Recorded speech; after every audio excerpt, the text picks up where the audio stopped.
Hello दोस्तों, कैसे हो आप सब। आपने ये तो सुना होगा, ये इश्क नहीं आसान, इतना समझ लीजिए एक आग का दरिया है और तैर के जाना है। क्रिप्टो करेंसी मार्केट के हालात भी कुछ कुछ ऐसे ही हुए पड़े हैं। जब भी उम्मीद होती है कि यहाँ से बिटकॉइन अच्छा करेगा, कुछ ना कुछ ऐसा हो जाता है कि जहाँ से शुरुआत हुई थी वहीं पे हम वापस पहुँच जाते हैं।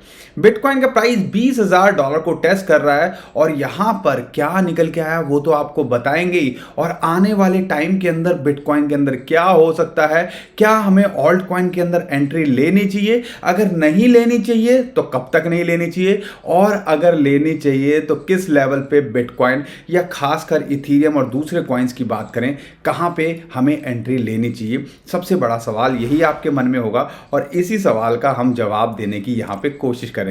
तो बने रहिए हमारे साथ में। चैनल पहली बार आए तो चैनल को सब्सक्राइब कर लीजिए और उम्मीद करता हूं वीडियो को तो अभी तक आपने लाइक कर ही दिया होगा। दोस्तों, सबसे पहले बात कर लेते हैं बिटकॉइन की। कल थी 13 सितंबर और ये डेट हम लगातार आपके साथ में शेयर कर रहे थे क्योंकि सीपीआई इंडेक्स का जो डाटा था वो रिलीज करना था यहाँ पर। और ये चीज़ निकल के आई कि उम्मीद की जा रही थी कि -0.1% आना चाहिए और उसकी वजह से हमने मार्केट के अंदर क्या ग्लोबल मार्केट हो या आपकी स्टॉक मार्केट हो, अगर आपकी क्रिप्टो करेंसी मार्केट हो, सबके अंदर एक अच्छा सा उछाल देखा। लेकिन वो निकल के आया बढ़ा हुआ, यानी कि ये एक नेगेटिव न्यूज़ थी। जो डाटा निकल के आया 0.1% ज़्यादा निकल के आया। उम्मीद थी 0.1% कम निकल के आएगा और जैसे ही ये निकल के आया with in 5 to 10 minutes bitcoin $1,000 टूट गया। और स्टॉक मार्केट की बात करें ग्लोबली या गोल्ड की बात करें, सारे के सारे जो मार्केट्स हैं वो एकदम से धड़ाम से गिर गए। अब यहां पर बिटकॉइन वहां नहीं रुका, बिटकॉइन फिर $1,000 $1,500 यहां पे टूट गया। $22,300 पे था और यह लगभग अगर कल रात की बात करें $19,800 तक ये आ गया था। अब ये हुआ क्यों और इसकी वजह से इंपैक्ट क्या पड़ने वाला है ये समझेंगे, ताकि आप समझ पाएं कि बिटकॉइन के अंदर आगे क्या हो सकता है या हमें क्या करना चाहिए। राइट, सबसे पहले आपको समझना है कि अगर ये बढ़ा हुआ निकल के आया, अगस्त की बात करें, ये माइनस के अंदर भी नहीं आया था, ये बढ़ा हुआ भी निकल के आया था, सेम ही लगभग था। लेकिन अगर अभी ये निकल के आया तो ये एक अच्छी बात यहाँ पे मार्केट के लिए नहीं है, क्योंकि इसका इंपैक्ट जो है इमीडिएट इंपैक्ट आप देखिएगा। ये जो डाटा है ये वो अगस्त का है, लेकिन हर महीने अगले महीने में वो रिलीज होता ताकि एनालाइज करके बताया जा सके। आपको ये ध्यान रखना है, जब भी ऐसे चीजें बढ़ के निकल के आती हैं तो उसके लिए गवर्नमेंट्स को कुछ ना कुछ एक्शन लेना पड़ता है। और इसके बारे में अगर आप फेड के चेयरपर्सन की बात करें मिस्टर पॉवल, या उनकी तरफ से डिफरेंट प्लेटफॉर्म पे स्टेटमेंट निकल के आई कि अगर इन्फ्लेशन को कंट्रोल में नहीं किया गया या बढ़ा तो हम कुछ स्ट्रिक्ट एक्शन ले सकते हैं फाइनेंशियल मार्केट को लेके और इंटरेस्ट रेट हाइक किए जा सकते हैं। अगर इंटरेस्ट रेट हाइक होते हैं या जो बेसिस पॉइंट है वो बढ़ाए जाते हैं, उसका डायरेक्ट इंपैक्ट जो है ग्लोबल मार्केट ग्लोबल इकोनॉमी पे पड़ता है और क्रिप्टो करेंसी मार्केट पे भी वही देखने को आपको मिलने वाला है। अगर इंटरेस्ट रेट थोड़ा सा भी बढ़ाते हैं, जिसका आप सबको पता है कि 21 या 22 सितंबर को इनकी मीटिंग होनी है और उसके अंदर अगर ये इन्होंने रेट बढ़ाए तो उसका इंपैक्ट ज़्यादा पड़ सकता है फाइनेंशियल मार्केट्स पे और वही उसकी ही हीट जो है क्रिप्टो करेंसी मार्केट को यहाँ बियर करनी पड़ सकती है। और यही चीज़ अगर नीचे आता तो शायद वो इंटरेस्ट रेट हाइक ना करते या कुछ करते ही नहीं। अब जब उन्होंने पहले भी ये स्टेटमेंट दी थी कि अगर ऐसा हुआ हमें कंट्रोल करना पड़ा तो हम जो है इंटरेस्ट रेट हाइक कर सकते हैं, और यही चीज़ का डर अभी ग्लोबल फाइनेंशियल मार्केट्स को यहाँ लग रहा है। और शायद ही कोई मार्केट होगी ग्लोबली जो आज पॉजिटिव के अंदर हो। सारे के सारे आप देख रहे हो जैसे कि आपको दिख रहा है वो नेगेटिव के अंदर ही है। ये इसका इम्पैक्ट अगले हफ्ते 10 दिन के अंदर आपको देखने को मिलेगा और यही चीज़ इतनी वोलेटिलिटी मार्केट के अंदर आपको आने वाले टाइम के अंदर देखने को मिल सकती है। उम्मीद करता हूँ सिनारियो आप समझ गए होंगे कि क्यों अभी बिटकॉइन के अंदर या फाइनेंशियल मार्केट्स के अंदर प्रेशर है। अब यहाँ पे आपको समझना है दो चीज़ें। दोस्तों टेक्निकली अगर आप हमारी वीडियो देख रहे होंगे तो हमने आपको लगातार बोला है 22,000 से लेके 23,000 डॉलर का जो जोन है वो एक इंपॉर्टेंट रेजिस्टेंस जोन है टेक्निकली भी।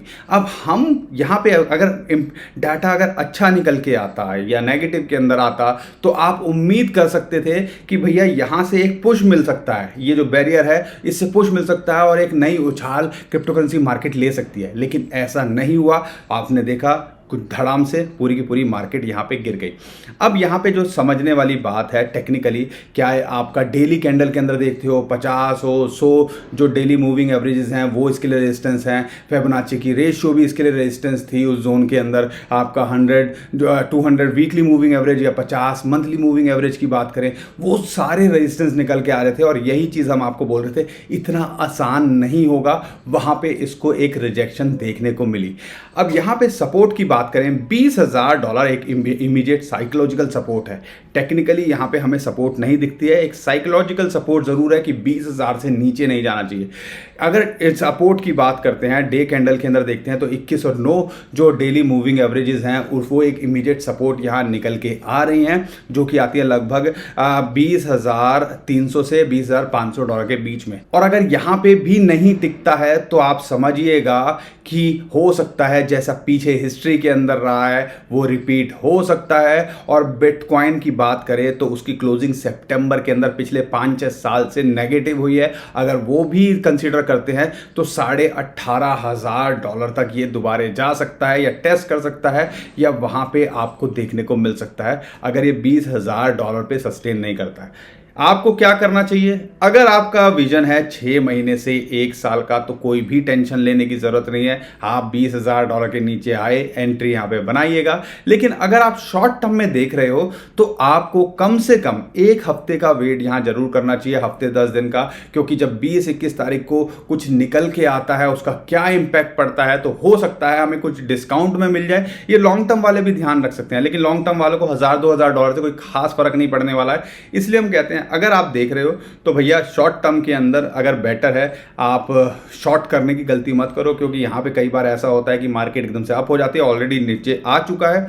अगर पोजीशन बनानी है तो यहाँ पर 20,000 डॉलर पे अभी आपको वेट करना चाहिए। 20,000 डॉलर पे भी आप शॉर्ट टर्म में बना सकते हो, लेकिन अगर आप परफेक्ट बाइंग देख रहे हो तो 18,500 डॉलर के आसपास आए। अगर FOMC के अंदर कुछ निकल के आता है, इंटरेस्ट रेट वो हाइक करते हैं तो हो सकता है एक अपॉर्चुनिटी शॉर्ट टर्म में भी आपको मिल जाए बिटकॉइन के अंदर।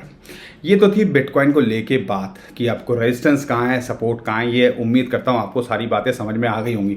अब बात कर लेते हैं इथीरियम की। इथीरियम को लेके बहुत सारे लोग पूछ रहे हैं कि इतना कुछ होने के बाद में भी इसके अंदर हमें ये क्या देखने को मिल रहा है, इसका मर्ज होने वाला है 2-3 दिन के अंदर, लेकिन यहाँ पे क्या हो रहा है। दोस्तों हमने आपको बोला भी था 1750 से 1800 डॉलर इसका टारगेट है। अभी की बात करते हैं तो 1500-1550 नहीं आ रहा है। अब जो अपडेट निकल के आ रही है वो आ रही है 1480 डॉलर। हमारे हिसाब से जैसे कि हमने आपकी पुरानी वीडियो में भी आपको बोला है कि अगर आपको मौका मिले 1480 डॉलर के आसपास, एक 1400 डॉलर पे आप एंट्री यहाँ बना सकते हो। अगर बिटकॉइन 1000-2000 डॉलर टूटता है तो 1400 डॉलर पे भी ये आपको देखने को मिल सकता है। यहाँ पे अगर इथीरियम की बात करते हैं तो इमीडिएट टारगेट इसको 1700 डॉलर आ रहा है, 1680 डॉलर शॉर्ट टर्म में आ रहा है। अगर आप थोड़ा सा लंबे समय के लिए देखते हो तो 2000-2100 डॉलर भी इसका टारगेट लेके चल सकते हो, लेकिन एंट्री आपकी सही होगी तभी आप इस चीज का यहाँ फायदा उठा पाएंगे। मैटिक को लेके अगर बात करें तो 0.77 डॉलर के आसपास आए तो आप एंट्री यहां पे बना सकते हो। इस मर्ज से बहुत सारे जो इसके ऊपर प्लेटफॉर्म पे इथीरियम ब्लॉकचेन पे काम कर रहे हैं उनको फायदा हो सकता है, तो उसमें से मैटिक भी एक होने वाला है। तो अगर आपको 0.77 डॉलर के आसपास मिले तो आप यहां पे एंट्री बना सकते हो और एक अच्छी एंट्री 0.66 या 68 डॉलर के बीच में मिलती है। मौका आए तो बनाने की कोशिश कीजिएगा। क्या हमें यहां एंट्री लेनी चाहिए? दोस्तों इतना अच्छा 10% का अगर डिस्काउंट मिल रहा है, बिटकॉइन गिरा है, लेकिन अच्छी बात क्या है कि बिटकॉइन के पेयर के अंदर नहीं गिरे हैं, ये डॉलर के अंदर गिरे हैं। अगर बिटकॉइन यहां सस्टेन करता है तो यहां पर हमें एक स्पाइक देखने को मिल सकता है ऑल्ट कॉइन्स के अंदर भी। और आपको इंटरेस्टिंग बात बता दूं, low to mid cap coins opportunity दे रहे हैं। कई जो कॉइन्स हैं जो हमने पहले भी शेयर करी है, अगर आपको अपॉर्चुनिटी मिले तो यहां पे मिस मत कीजिएगा।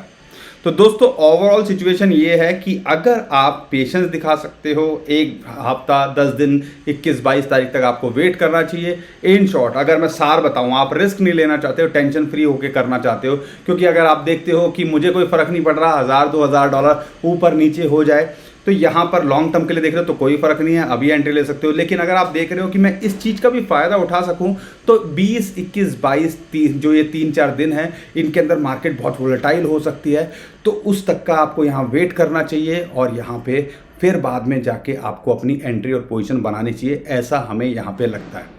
तो दोस्तों आज के लिए इतना ही। उम्मीद करता हूँ आपको वीडियो पसंद आई होगी, काम की लगी होगी। वीडियो पसंद आई तो लाइक जरूर करिएगा, शेयर कर दिएगा ट्विटर, टेलीग्राम, व्हाट्सएप, जहाँ आपका मन करे। और चैनल पहली बार है तो चैनल को सब्सक्राइब भी कर लीजिएगा। थोड़ा शोर हो रहा था, उसकी वजह से माफ़ी चाहता हूँ, क्योंकि कंस्ट्रक्शन चल रही है साथ के अंदर, तो इसकी वजह से आपको थोड़ा सा वॉइस में हो सकता है प्रॉब्लम देखने को मिले। तो दोस्तों अभी के लिए मैं विदा लेता हूँ। खुश रहिए, मुस्कुराते रहिए, कमाते रहिए। आपका दोस्त पंकज। थैंक यू, नमस्कार, धन्यवाद।